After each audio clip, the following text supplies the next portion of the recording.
Hi there, and welcome to Fantasy for the Ages, the show where father and son sit down and talk about fantasy books. I'm the son of that equation, Zach. And I'm the father, Jim. Great to have you with us for another of our episodes. This one focused on The Wheel of Time, Book 6, Lord of Chaos. And we will be bringing a beautiful chapter to you today, which involves mostly just a lot of people talking. I mean, But to be really, fair, it's a beautiful chapter. fantasy is a lot of either a lot of people talking or a lot of things Don't fighting, forget, a lot of blowing people up, or moving whatever, from and A to often a B. lot of people just kind of walking. It is what it is. How are you today, Zach? I'm doing all right. It's been a good day. Weird day for us to record, but I'm always a little more awake when we're recording more in the evenings, so I'm okay with it right now. Yeah, good. How are you doing, Dad? I'm doing well. For me, this is happening as I came flying in at the end of a workday, and I'm dressed more professionally because I wasn't working from home today. So traffic was awful. I got home, still wasn't fully prepped for the episode, crammed to finish, and ta-da, I'm here. So I'm a little exhausted, but But I you look made it. nicer. What are you drinking, Zach? I took a page out of your book. I'm drinking wine. It's a Ooh, Riesling, nothing too crazy, but tasty enough for my purposes, and it was needing to get finished off in the fridge. very good. I'm drinking water. Primarily today because I have another episode I'm recording with someone else after this, Hmm. and I don't want to start drinking too early. And That could be interesting though for content. so water it is. And I've been doing a lot of water because I'm also seriously trying to get down to camel weight. I don't know what that means beyond the fact that you're trying to get down to the weight of a camel. But that doesn't feel your, right. your mother and I are going on a cruise in 2 months. One of the things we're going to do is ride camels. There's a weight restriction, and I'm right now Oh, 3 pounds over that weight restriction. So now I started out 13 pounds over. So I'm doing good, but yeah, I got a just little three bit more pounds. to You just gotta go. then maintain. No, then get even further down. So if I fluctuate a little, the camel still is happy. You are gonna be on a cruise. Is it early in the cruise or late in the It's cruise? right in the middle.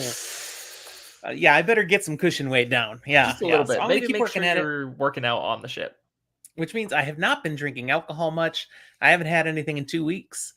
So if I have some later tonight, that's the first time in 2 weeks, That being which is said, cool. I'm happy that they're like taking care of the camels and making sure not to overburden them. Don't break the camel's back. He keeps all the water there. Mm-mm. It's a misnomer, but come on. Okay. Um, what are you reading? Update our people. I don't. I think what I'm reading currently is what I was reading last time. I'm still reading Fall of Hyperion, and I'm reading Babel. So I think both of those I was reading last time.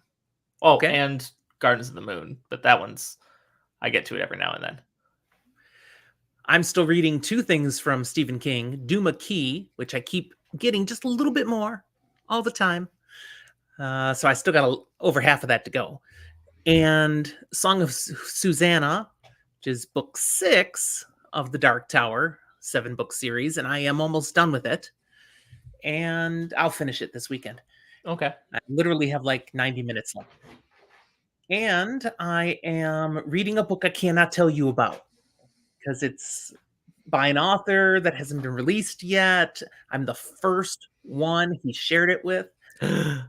It's not even final draft necessarily yet. He may still do some last edits, but I'm getting a chance to pre-read, give my thoughts. I'll let people know eventually. But that's exciting. It is. It's a lot of fun. And secrets like that kill me, but sorry, I can't tell you what I'm reading yet. I like how secrets like that kill you, but also you hate spoilers, so you don't tell things like that anyways. I'd at least like to tell what I'm reading, but I can't. No, can't tell that. Okay. I also want to say hi to all of you watching us on YouTube. If you like this episode, don't forget to like it down below. And you're probably a subscriber if you're this far into the Wheel of Time with us. But if you aren't, that's what the subscribe button is for. Please do that too. We have been picking up a ton of subscribers just in the last month, almost 100 new subscribers. So for us, that's a lot, and that's really been fun. It's been amping up. Keep on coming. We'll keep bringing the content. I think that's all we have to talk about before we move into our chapter. Well, then, let's get into this beautiful nightmare. Yes. Chapter 6, Threads Woven of Shadow. It begins in a delightful manner in the point of view of Samael, one of the Forsaken. Yeah. How's he being? Well, that's a touchy thing. You know, we have known very clearly from earlier in the book and even going back to the last book, Samael is on Rand's hit list. You know, this is the Forsaken he is most focused on dealing with currently. Or at least most focused on appearing like he's dealing with. We got the pretty strong vibe, though, that he has a plan for dealing with Samael. Now, that may not be the plan that seems to be obviously the plan. Yes. But here we're going to get Samael's point of view. And we find him arriving by Gateway for a meeting with another Forsaken, Grendel. Now, I don't think we have actually had anything directly like this from Samael before. I believe this is our first time his POV actually seeing the guy. Definitely his POV.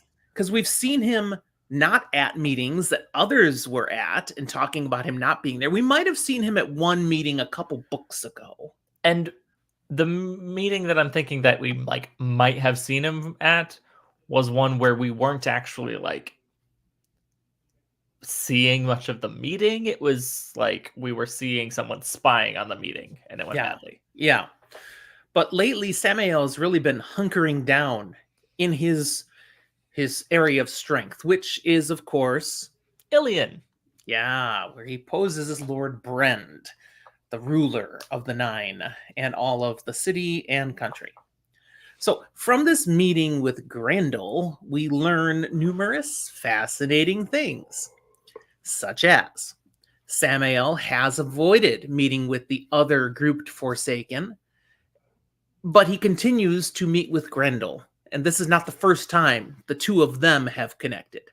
So there's clearly some stronger direct connection between these two. And at least as far as he trusts anyone, he trusts her a little more than the others. And we do get some background in this chapter, and that goes all the way back to when he first swore to the Great Lord.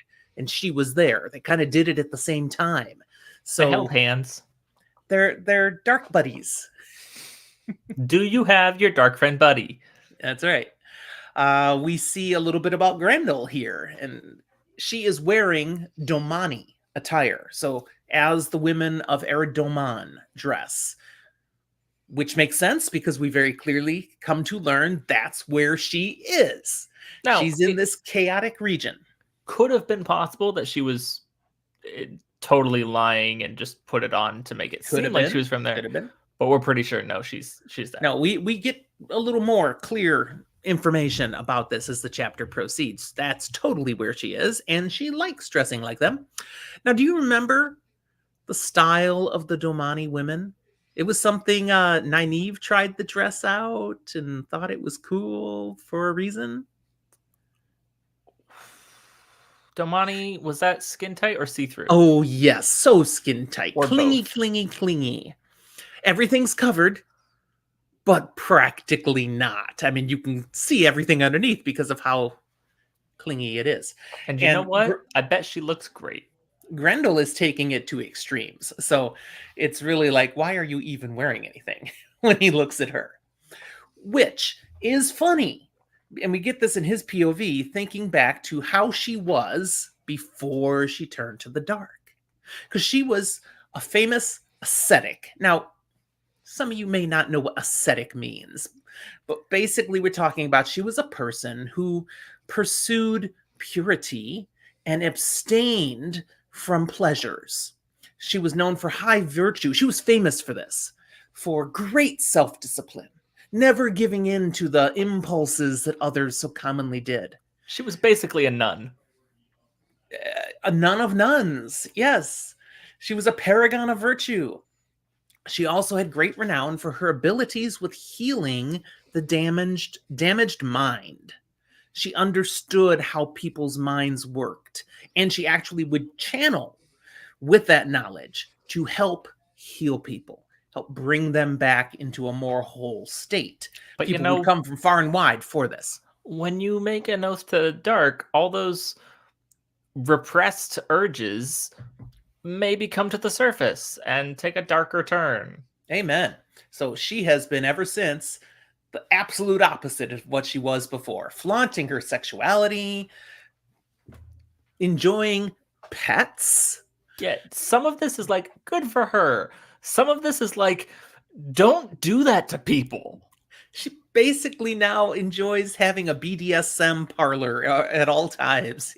I'm just gonna take a moment here and say no. BDSM kink community does that all not involves approve of this. consent, and yeah, she instead uses compulsion. So talk to us about these pets that are on display that she's showing off as Yeah. Samuel comes in. What do we mean by pets? I mean, they're people. Usually Normal very people? attractive people. And let's go a step further. Usually very attractive and probably powerful, like noble people.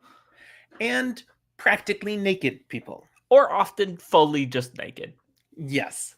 You said often powerful, and yes, I mean, it's on display. She's got a variety of ethnicities present here from different areas around the world, but in particular, she highlights that some of these are close relatives to the king of Eridoman. One of them is his brother and his brother's family. They're all here. A couple others, she points out, are from land beyond the Aiel Waste. Now, we've learned a little bit about that land elsewhere in our Aiel chapters and all. What's the name of that land? I know we've had it named, but it was a long time ago. People are the Sharans. I think the place is like Shara. Yes. And we know that it is a secretive land, closed to outsiders.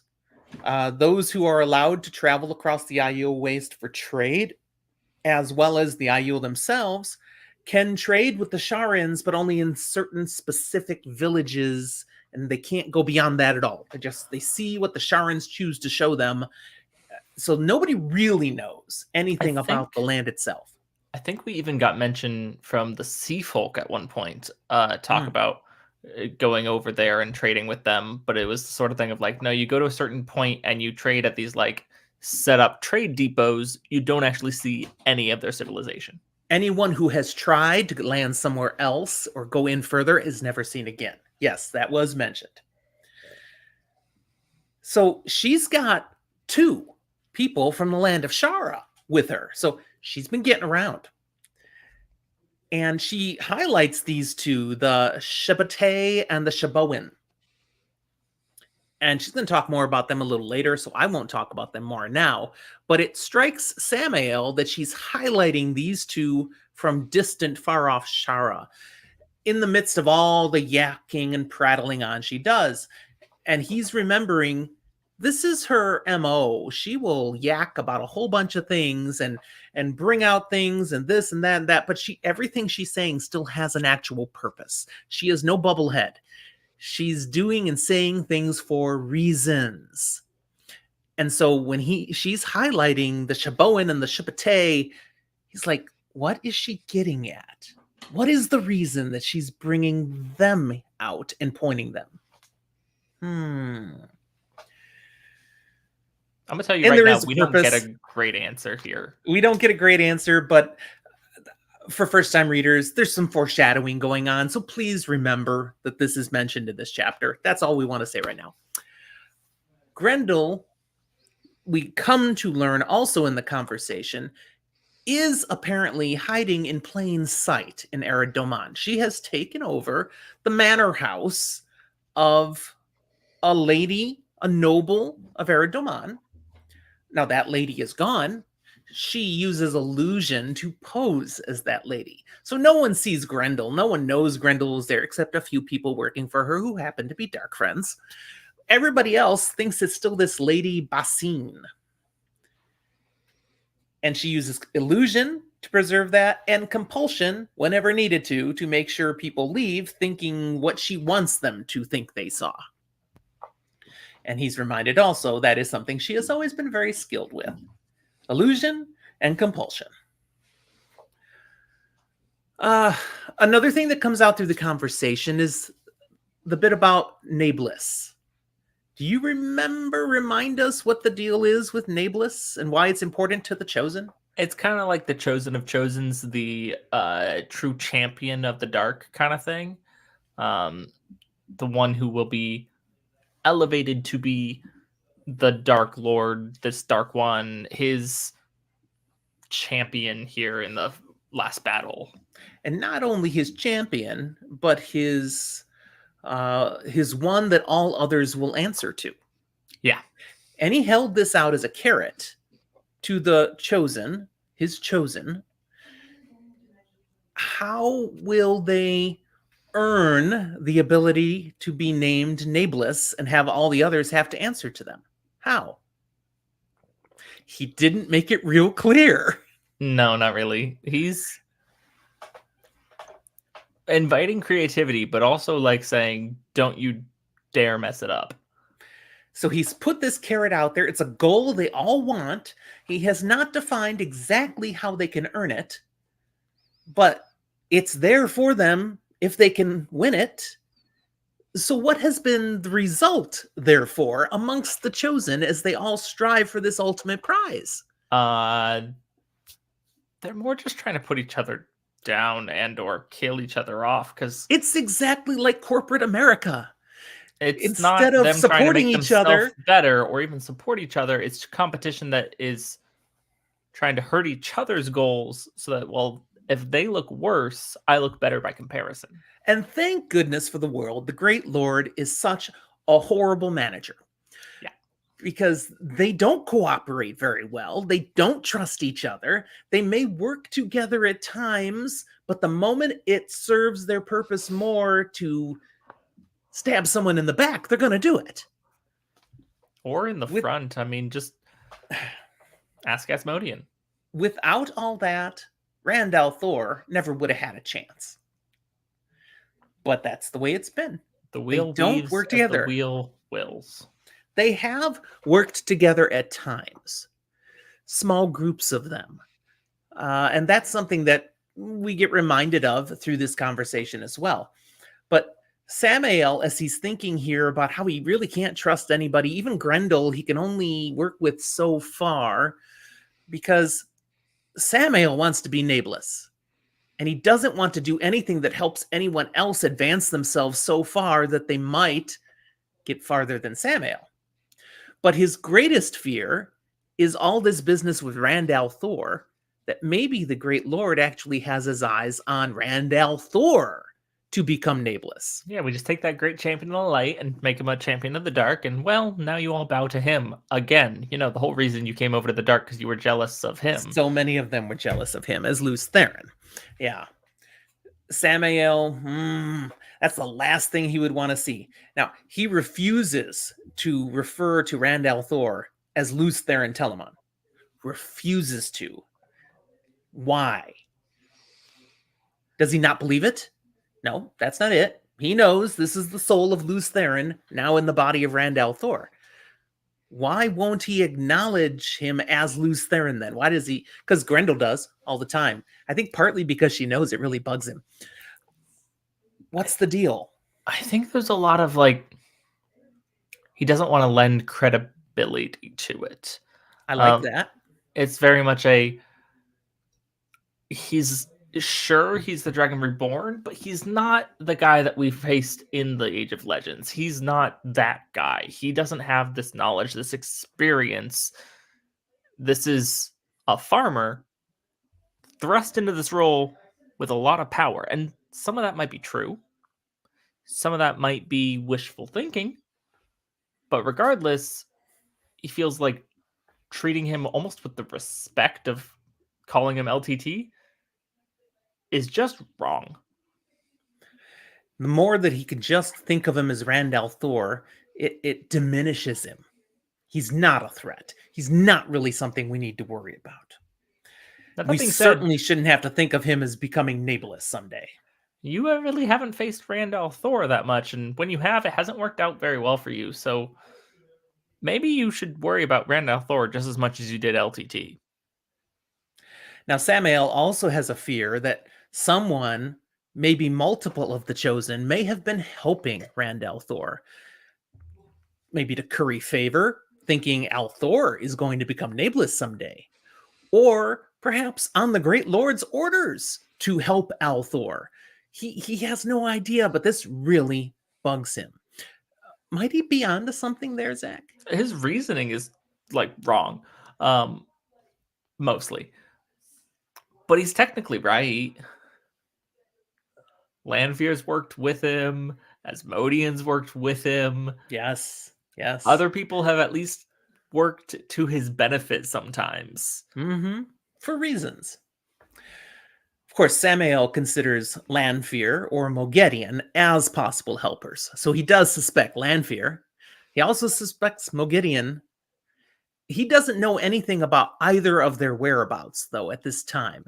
Where would those two happen to be right now, Zach? One of them got pushed through an archway to visit Poof. the Elfin and the Eilfin. Has not been seen since. The other we saw get collared in Saladar, technically, but also did help Randall Thor in Teleron Riyadh. Granted, it was because Nynaeve was piloting it, but Yes. Technically. So Samael actually brings this point up to Grendel. Where are those two chosen, those missing chosen? And Grendel says, well, I'm pretty sure Luce Theron killed them. And even if they didn't, a little bit of a don't know, don't care if we can't find them. They're not in the running for Nablus. Other things Samael believes are telling, in that it is more clear evidence that the Forsaken only know what they can learn. They're not omniscient. So things such as he believes Lanfear was helping Rand since the beginning. Pretty Kind close of to true. it. That Lanfear sent Murdril and Trollocs to the Stone of Tyr, which interfered with Samael's shadow spawn that were there to kill Althor. Also kind of true. And that Asmodean has been teaching Althor. Also kind of true. And now Althor is hiding Asmodean. That's the untrue part. Yeah. Oh, by the way, it's really quite obvious from this conversation and Samael's thoughts that he really despises Luce Theron Telemon, and was also rather jealous of him. I think the way in which Samael is jealous and despises him, this is totally not book canon, but would be an opportunity to throw a gay character into the Wheel of Time show. Samael was spurned, rejected continuously. We don't need opportunities for that because they're already finding plenty of ways. It's not explicitly spelled out, but it's not explicitly said it's wrong either.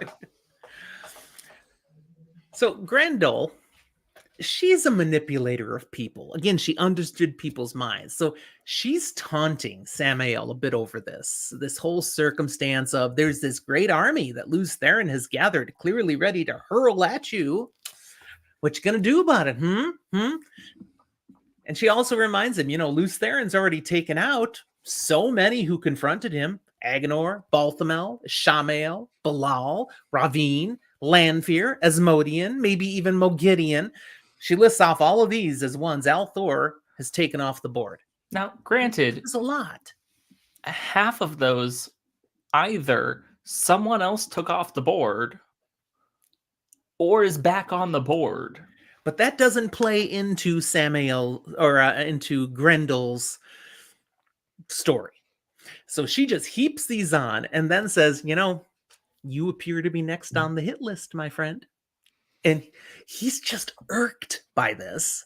He sees what she's doing to him, but he can't help being annoyed and irritated by these words. Just because he sees it doesn't mean it doesn't work. He sees the army, he knows what seems to be being prepped for him, and he's not an idiot. He has escape contingencies ready. He's not just, I'm going to be fine. He's like, I'm going to be fine, but I'm prepared if I'm not fine, just in case. But he doesn't want to acknowledge that because that would give too much credit to Althor. But he does bring a point for clarification with Grendel. He says, if I end up killing Althor, defending myself from him, that doesn't violate the Great Lord's orders, does it? I mean, you told me Demandred said certain things that we can and can't do, but I don't think that would be breaking his rule, would it? We just heard something really indicative of the fact that Samael is not in the running for Nablus. Because he had to hear through Grendel, who learned from Demandred, who learned from the Dark One. Yeah. That's too many people down the pecking order to really think you have a chance to be on top. And it makes Samael a little paranoid. He doesn't have firsthand information. The Great Lord didn't tell Samael. He told Demandred, who told Grendel, who told Samael. Yeah. Sorry, Samael. You're a great Dreadlord, but that's about it. More nuggets come from this conversation. Samael refuses to see Althor as a true threat. It keeps getting reinforced. Or at least he wants to act that way. I think he does see him as a real threat, but he has to protect his reputation, and he will not acknowledge it. And you can keep not acknowledging it while he murders you. Now, Grendel, she's right out there. I don't care what you say or do. I see him as a definite threat, and there's no way I'm directly challenging Rand al'Thor. The Great Lord has given me immortality. I'm not going to throw it away like all the other bozos who tried to go up against al'Thor. Yeah, he gave me immortality, not invulnerability. Right. Grendel actually thinks the only chance for them against al'Thor is if all the Chosen band together. But, paranoid as they are, that's never going to happen. So her plan is to stay doing what she's doing, and if somehow al'Thor realizes who she is and where she's at, poof, she'll disappear. She'll go hide somewhere else. She is content to just stay out of his way. That's what she's telling Samael. A few other things. We learned Semerhaj is missing. You know, that other group that meets, that Samael's not meeting with, Semerhaj was one of the ones meeting with them, but the last meeting, she was missing. Nobody knows where. Demandred, Masana, they were at the meeting. They don't know where Semerhaj is, or at least that's what they say. Masana is making claims that, no worries, guys. We don't have to worry about Lews Therin, al'Thor. He'll be in our hands soon. She seems to act like she has inside information on that. But she was also surprised when the previous trap that had been set up, what Bilal did in Tyr, she was surprised that didn't work. And apparently Masana was part of the planning, worked with Bilal in some manner to pull that together. It should have worked, and it didn't. So how much can they trust Masana's opinion?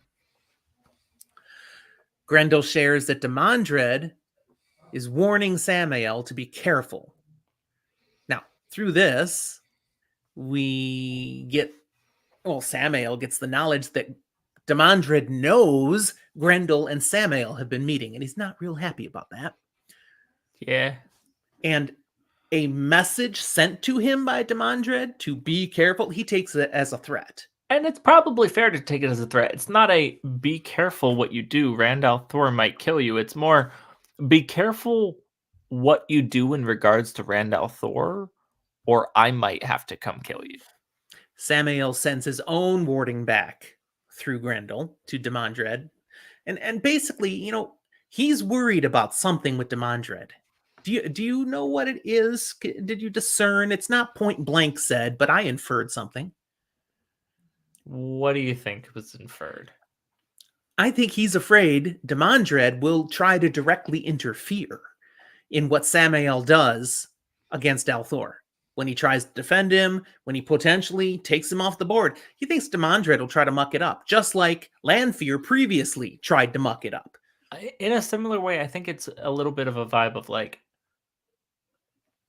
Samael has his plans and he thinks it'll get him nameless, but Demandred has specific kind of orders, and those orders are kind of non-contact inaction kind of. And Demandred's interpretation of that, Samael's like, he's gonna mess up my plans. I have plans to do something, and because that contradicts the whole "let the Lord of Chaos reign" thing, he's gonna mess with me. And as you said, if Samael believes his actions could propel him to being nameless, of course others will try to interfere with it.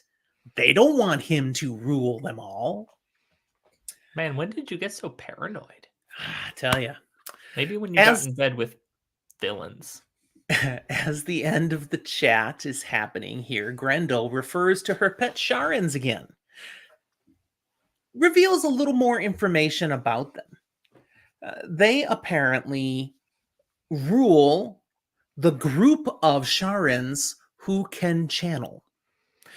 The Ayad. These are people who are bred to channeling, but they don't channel freely. They are kept in specific villages and are used by the Sharans for purposes. It doesn't go deep into it, but the Shabote and the Shaboan are the ones who are in charge of those. But these guys have some interesting thing where they're raised up to rule, and every 14 years, one of them die, or they die after 14 years. It's every 7 years, one of them dies. So the Shabote becomes Shabote, and the Shaboan has already been in position for 7 years. 7 years later, the Shaboan dies, a new Shaboan is put in there, and they keep going through the years, and it just somehow happens every 14 years, one of them dies. Like coincidence. I don't think it's a coincidence. Coincidence.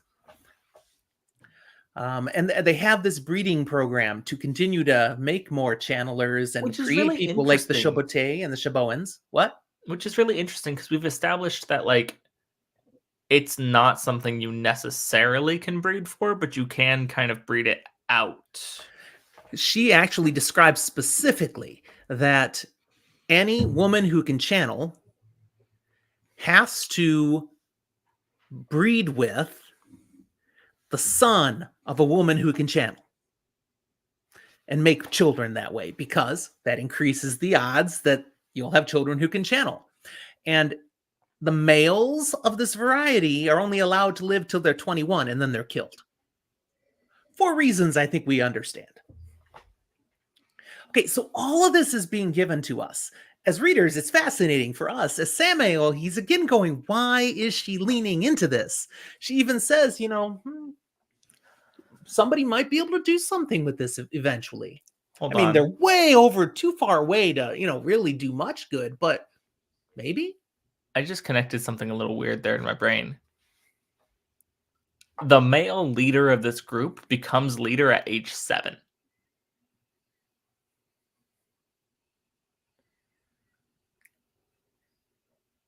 And dies at 21.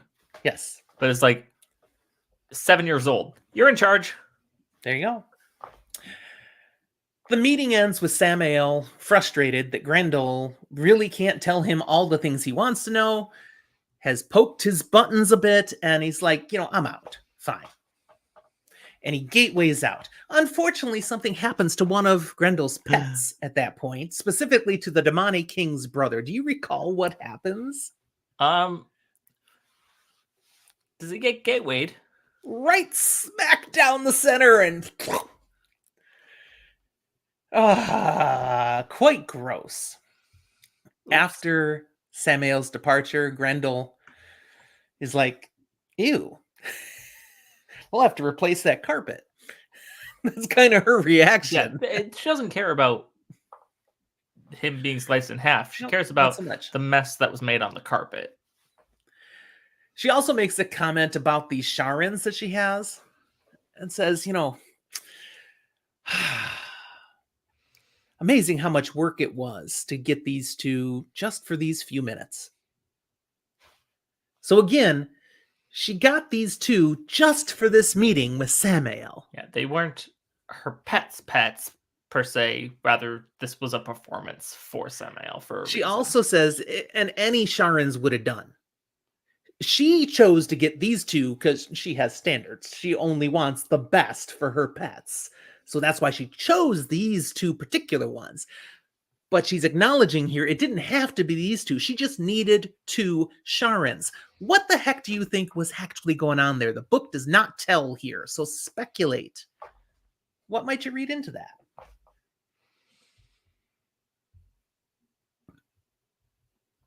It's hard to say. It's hard to say when you actually might know. It's And hard to of say course- without any kind of spoiler. Okay, we're going to not touch that, but first time readers, there's a reason here, okay? Grendel is a master manipulator. And we're in her POV now since Samuel's gone, and we get a little more of that because she is acknowledging in her own brain she has aimed Samael at Rand al'Thor like a loaded gun. She believes Rand is immensely dangerous and he needs to be removed, but that goes against the Great Lord's orders. So she's arranged to have Samael do it. Or And die. yeah, the Samael will be in the Great Lord's doghouse. Big time. He will bring the wrath of the Lord down on him. And she'll just be in the background going, Yeah. "Done If that." she plays her cards carefully enough, then she didn't actually do anything or even really suggest anything. So she should be fine, right? Other things we get as this little bit wraps up is that she learned the stuff about the Sharans, all this information she was talking about here, from Masana. We don't know how Masana knew, but it was Masana who inadvertently shared this information about the Sharans, and then Grendel used it. Sure, inadvertently slipped. We also know Masana is hidden in the White Tower. I don't remember if we knew that before. We knew a Forsaken was. I don't know if we knew for sure it was Masana. Well, here we get it confirmed. Samael knows Masana is hidden somewhere in the White Tower. She doesn't know where, how, who she might be pretending to be or anything like that.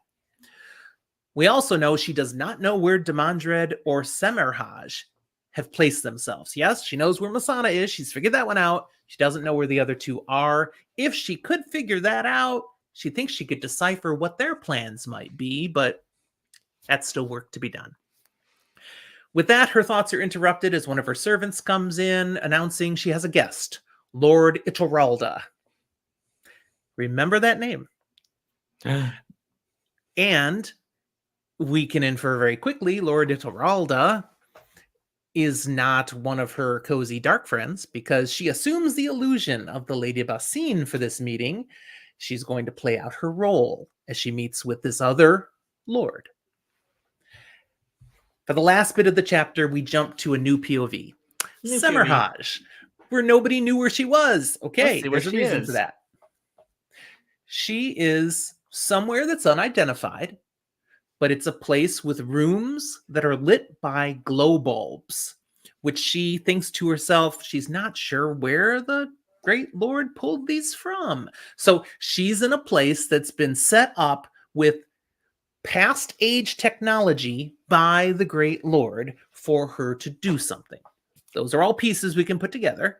And we get to see her using the one power to torture a woman who's roped, chained, spread eagle to the various walls and just dangling there. And this woman, she's an Aes Sedai. The Aes Sedai does not know why she's here. She doesn't understand. And things get even more terrifying and puzzling as this person who she doesn't know in front of her, Semerhaj, uses the power to strip her naked and then stimulate her brain's pain centers so that pain slowly starts growing and growing and growing. Now, she's not doing anything to her. It's not real pain, but it feels real because it's right on the nerve centers of the brain. Yeah, I think the important distinction here is it's not real physical sensation. it is real pain.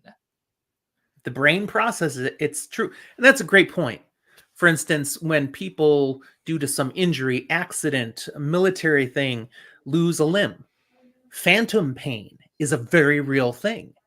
They will still feel sometimes pain in their missing limb. And what's so hard about it is they can't do anything about it, even as much as having an itch.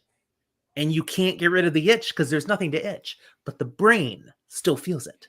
And the worst and most clever part of this is that she is torturing this woman and it will not leave a single mark. Yes. So she's done this sort of thing before. What she does in order to break this person is just start that little nudge of pain and then turn it on, slow, gradual increase. So as time goes by, the pain is more and more and more. While she's waiting for the woman to crumble in front of her, Summer Hodge's mind just goes to other things. She ponders this age's Aes Sedai, just children in her mind. I mean, the things that they don't know. She also thinks about the fellow chosen and the various things they've been up to, and it gives us more perspective. There's a lot of meat in here. I'm not going to go into all of those things, but it was enjoyable to read. There's lots of little tidbits adding, enriching our understanding of fellow Forsaken. But finally, we do get to a point where the Aes Sedai is yelling, is an obvious pain and broken and ready for it, do anything for it to stop. So Semerhaj cuts the pain, just poof, it's gone. Instant relief. And she questions her. And she starts easy. She asks what her name is. And we get a name. Cabriana Macandes. And as she answered a correct, just freely gave an answer, Semerhaj stimulates a pleasure center in the brain. Mm-hmm. What is she doing to her? She's training her like a dog. Yes, she is. The problem is we see Cabriana Macandes has a little bit of steel in her. Now, that shouldn't be a shock. It's something Semerhaj doesn't understand, but this is an Aes Sedai. We have learned a bit of what they do to go through to become an Aes Sedai. So yeah, they beat their novices. Yeah, intentionally. And then the testing processes. I mean, there's things in here to make sure only the people who are the strongest can become Aes Sedai. Look, So they trauma bond you to the tower. We know Aes Sedai can be broken and have different things going on because the Shan-Chan are pretty good at it. But we also you're not just going to do it with a few minutes of pain. It's not going to be that easy. So instead of her responding like a good puppy, she basically spits on Semerhaj's kindness. So turn on the pain again and just let it start growing again. And she leaves her to let it work for a while. She goes to another room. And who do we find in this room? Shaidar Haran. Hey. He's just chilling. Tall boy. Who's he again? Remind us. Tall, slim. Tall, dark, and... not so dark and very dark. He's the Murdral who speaks as kind of the voice of the Dark One right now. And we learn from Haran's reminder that Semerhaj is here pumping this woman for information on the Great Lord's orders. She was basically summoned, brought here to do this, which is interesting. And Haran again is reminding her of it. And she says, I promised the Great Lord, I will do it. Very well. And he turns into a shadow and disappears. What's the deal with that? He just walks into a shadow and he's gone. Can travel through shadows. Yeah. It's part of his genetic makeup. It's not even his makeup. special thing. It's just Murdrill's special Murdrill thing. Can do it. We don't see it a lot in the series. No, it gets overlooked a lot. But it gets used right here. I think the big thing is there's not a real solid explanation of what the limits on that is. Like, how dark does that shadow need to be? How often can they do it? These are things we don't know. Nope. But we know they can do it. And we see it here. With him gone, we get to notice there is another prisoner in this room, or patient, as Semerhaj thinks of it. Now, Semerhaj was a renowned also healer of sorts, another person who worked on the mind and the body. And people came from all over in the previous age for her, and she got in trouble and went over to the dark when it was discovered she, liked seeing people hurt a little bit while getting healed. You didn't have to do that part, but she was getting her kicks. So this is fun for her. She's got another patient to work on here, and it's Cabriana Macandis's warder. And he's also strung up. And as she delves him a little bit, she senses, pain. This guy's used to pain. Pain's not going to work on him. I'm going to give him something he's not used to. And she turns on, turns on's a good term there. It is. She stimulates his pleasure centers so that he starts feeling more and more physical stimulation and pleasure. Now, it's a good thing she delved first, because some people would just be really into what she's about to do here, continuously for a while. But she figures this will break him. Which tells me one really, really solid thing about Cabriana. Not Green Aja. No. She's not been kind to him. No, it's just a matter of hardships. This level of pleasure, period, is not something he's accustomed to. I guess not. Now, as she basically does the same thing with pleasure that she was doing with pain in the other room, she kind of just lets it do its thing for a while and lets her mind wander again. She thinks more about other chosen. She thinks more about Shaidar Haran and how odd he is as a Murdril and what's up with that. And she thinks with concern about the Great Lord, because she knows she's here doing this mission on secret orders. She knows nobody knows she's here. None of the chosen are aware she's been brought here to do this, which this shows her intelligence, leads her to the concern of, and what does he have other chosen doing that she doesn't know about? Which I like that she thinks of this.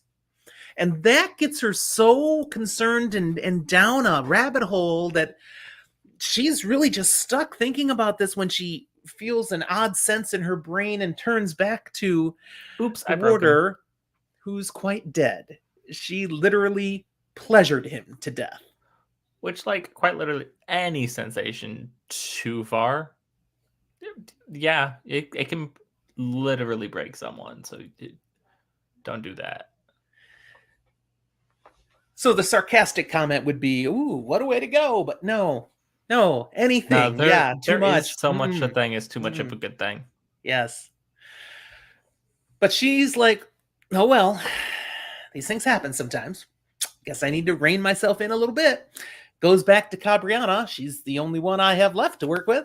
Turns her full attention on her. And the chapter ends with Aes Sedai screams.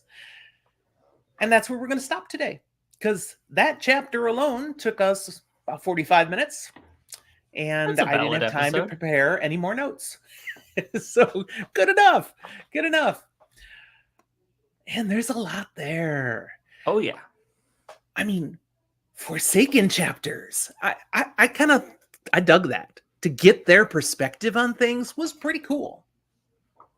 So when did we get the spin-off Forsaken book?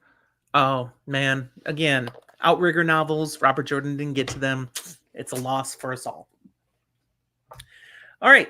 This is where we're going to wrap things for those of you that are first-time readers. So jump out now.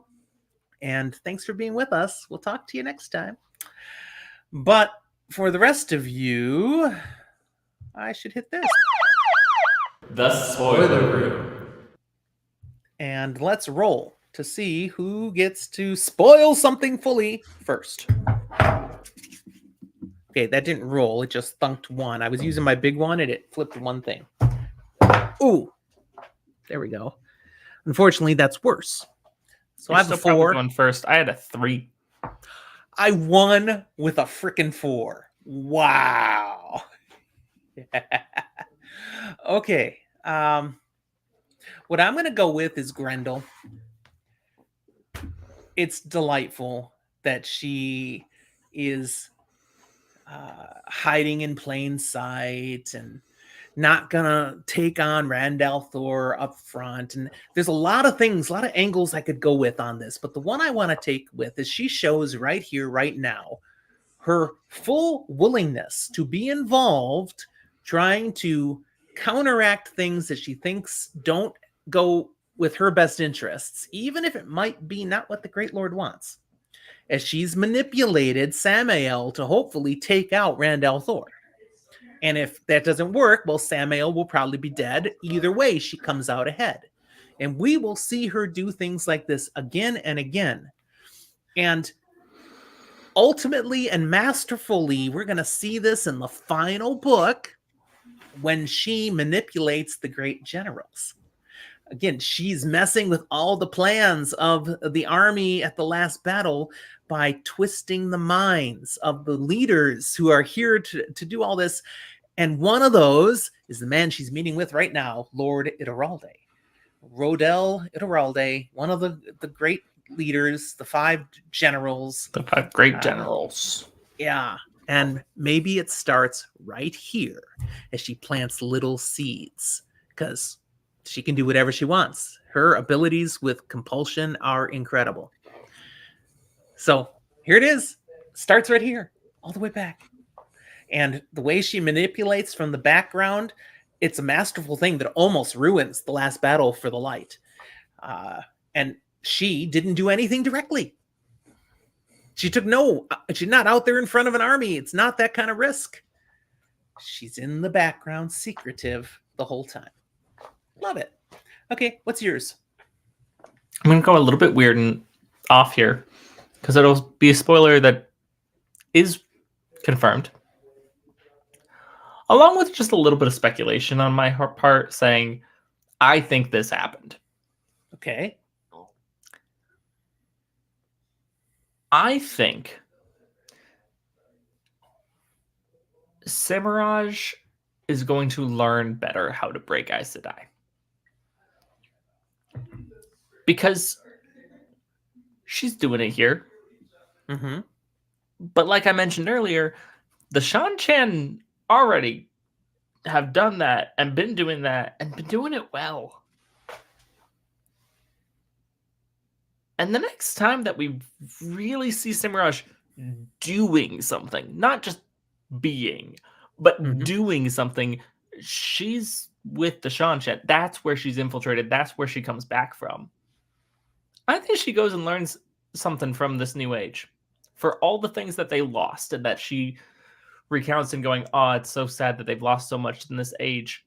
I think she actually finally learns something new from this age. Unfortunately, it's how to break people better. Yeah, that's not a good thing for the world.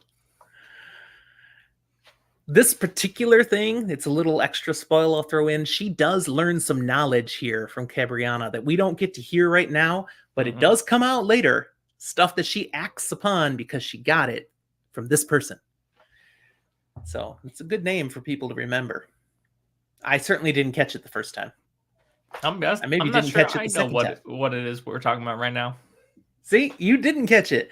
It'll come back when we get a few books down the road. It's just not on top of my head. There you go. All right. Good spot to stop. Let me throw this up for people. Again, as it says, thank you for watching, and we are so glad you're here. We're getting tons of views on some of our videos now, hundreds of views. A few of them have well over 1,000 views now. Our Wheel of Time ones tend to, in the first few weeks, get maybe 30 to 40 views. So we know those of you that are watching these current are the small and mighty. But we will continue to keep putting these out for you because we love the Wheel of Time and we love you. You want to say anything rosy and glowy then, Zach? No. Okay, we'll talk to you next time.